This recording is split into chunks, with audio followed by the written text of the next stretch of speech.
अच्छा, पर इनको फिर संगम कहा जाता है? क्योंकि छोटा युग है ना।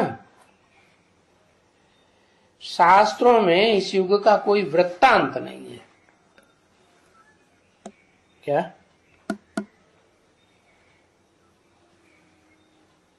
है कोई वृत्तांत? है? लीप ईयर नहीं बनाते?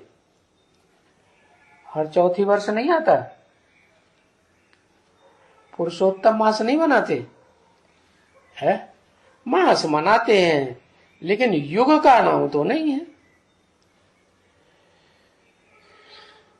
तो शास्त्र में इनका कोई भी वृत्तांत नहीं है। पुरुषोत्तम संगम युग का कोई भी किसी भी शास्त्र में नहीं है, कहां भी नहीं है। न सद्धर्म देवी देवता सनातन धर्म में है, न दूसरे धर्मों में। इसलिए विराट रूप में भी ब्राह्मण और शिव बाबा है ही नहीं। क्या? जो गीता में भगवान का विराट रूप दिखाया, उसमें से ब्राह्मण चोटी भी उड़ा दी और शिव बाबा भी उड़ा दिया। नहीं तो शिव बाबा है बनाने वाला पुरुषोत्तम, तो बनाने वाले को ही उड़ा दिया। और जो बनने वाला है अव्वल नंबर मुख वंशावली, उसको भी उड़ा दिया। विराट रूप देखा है, उसमें मस्तक समान देवताएं दिखाए हैं, लेकिन चोटी नहीं दिखाई है। तो देखो, विराट रूप में न ब्राह्मण है न शिव बाबा है। क्यों? क्योंकि पुरुषोत्तम युग का किसी को ज्ञान ही नहीं है, सबकी बुद्धि में से उड़ा हुआ है। बाकी वो देवता हैं, क्षत्रिय हैं, वैश्य शूद्र हैं, वो तो बिल्कुल कॉमन बात है।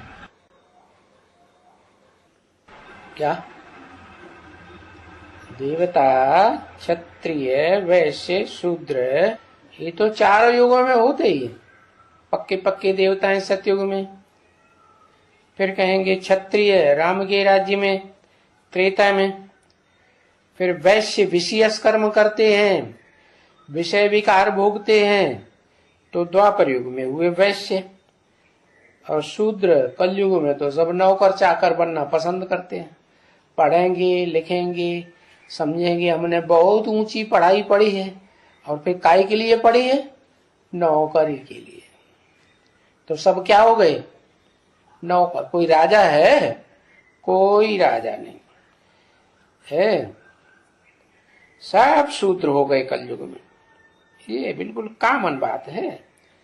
जो देवताएं थे सतयुग में वो भी शूद्र हो गए, जो क्षत्रिय थे त्रेता में वो भी शूद्र हो गए। बस।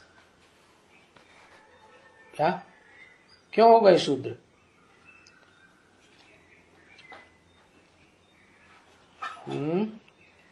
क्योंकि विधर्मियों के संग के रंग में आते आते ऐसा हो जाता है।